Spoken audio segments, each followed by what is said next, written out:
noches, audience. Me llamo Erica, and this is Channel 23 News, and we're reporting live from Havana, Cuba. Today, our country, Cuba, has finally reached freedom, and the revolution has came to an end. Oh yes, today our leader Fidel Castro proudly strode into Havana alongside his fellow revolutionaries. He now has the power to help the people of Cuba. Our people are excited for the future that shall bring prosperity. Castro represents hope. Now let's go to Kenneth, who is now in the city. Hello, my name is Kenneth, and I'm a reporter from Channel 23 News. The city is filled with citizens from all around Cuba to see Castro. Here is Brucia, who's going to tell us how she feels about Castro taking over Cuba. Brucia, come over here and let me ask you a question about the revolution. Okay. What did you see today? There are so many people gathering around Castro. People were crying with joy to see our new leader. When he made his speech, these two beautiful doves perched on his shoulders. It must have been a sign from God that it is future in our good hands. How do you feel after the revolution has ended? Oh my gosh, yes! Today our great leader finally led. He strolled happily down Havana, which makes me happy. Hopefully now with our leader Fidel, we can get more food for me, my children, great-grandchildren, and great-great-grandchildren. Thank you, Brucia. Go away. Now let's go back to see Erica for more information about the long struggle to reach freedom. Thank you, Kenneth and Brucia. Clearly, our citizens are ecstatic about Castro's rise to power and are hopeful he will make our lives better. Even though our revolution had a happy ending today, the revolution as a whole was a long struggle for our people. Now, let's take a look at the changing moments of the revolution. Batista was the corrupt president of Cuba and was ousted by the new Cuban leader, Fidel Castro. Fidel is a cool new leader of Cuba and led the recently victorious Cuban Revolution. The revolution began in Santiago de Cuba at the Moncada Barracks. On the eventful morning on July 26, 1953, the Barracks was the site of an armed attack by a small group of revolutionaries led by Fidel Castro. Castro, his brother Raul, and about 130 other men set to attack the strongest army in Cuba led by Batista. Their goal was to supply themselves with arms in order to stand up to the corrupt Batista. The revolutionaries utilized guerrilla warfare, but overwhelmingly defeated by the Cuban army. All the revolutionaries, including Castro, were either killed or sent to prison. Even though this attack was unsuccessful, it marked the beginning of the Cuban Revolution. Now let's play our exclusive interview with Fidel at the end of the Moncada Barracks. Castro, what was your motive for beginning the revolution?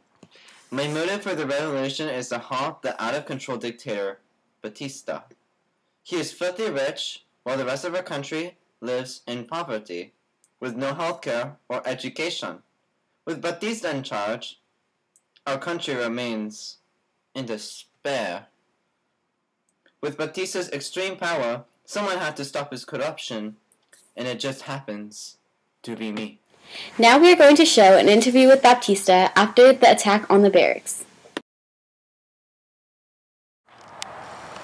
Oh look, there's Batista. Let's go try to catch him. Batista! Oh, crap. How do you feel about Fidel attacking on the barracks? Well, I was pretty pissed. Even though Fidel had supposedly started a revolution, I think it will quickly come to an end. The revolution has no hope because the rebels are either sent to jail or they're dead. And where's my cigar? But if Fidel does win, what are you going to do about it? Fidel won't win. He's in prison. Anyways, I don't know why I'm doing this interview because there's no revolution. And I'm reading this from a piece of paper, so I have no opinion. Fidel won't fiddle with my power. Thank you, Batista. Whatever. Following this battle, Fidel Castro was sent into prison. However, he escaped to Mexico. While in Mexico, Fidel recruited an army of men to defeat the Cuban army. Che Guevara aided Fidel in Mexico to lead a great attack.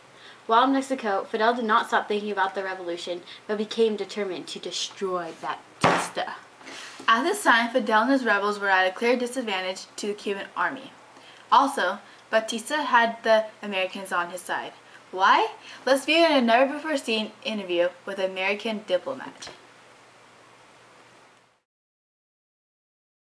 After the attack on the barracks, who did America decide to aid, and why?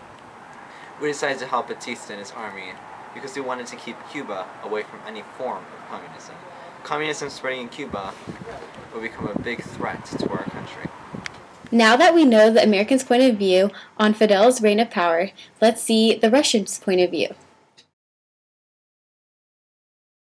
As a communist from Russia, we support Fidel's reign of power.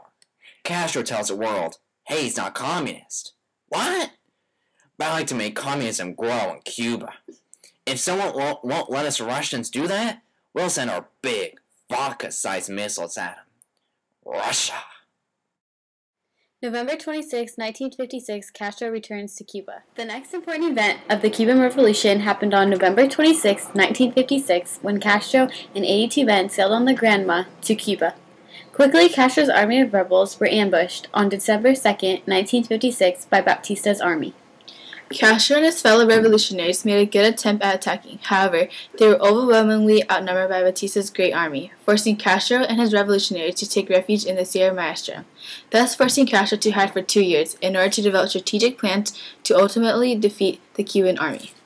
While hiding, the revolutionaries slowly began to accommodate themselves with the peasants. The towns that were becoming pro-Castro were attacked by Baptista.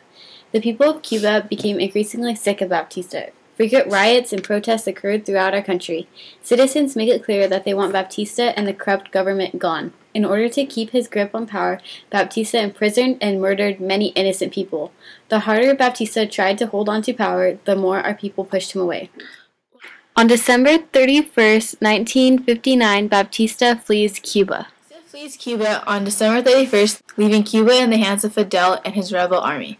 The people of Cuba are rejoiced. They have won the battle against the corrupt government. Today, our great leader Fidel stands in Havana and speaks to the millions of people rejoicing a new Cuba. Yeah, Cuba!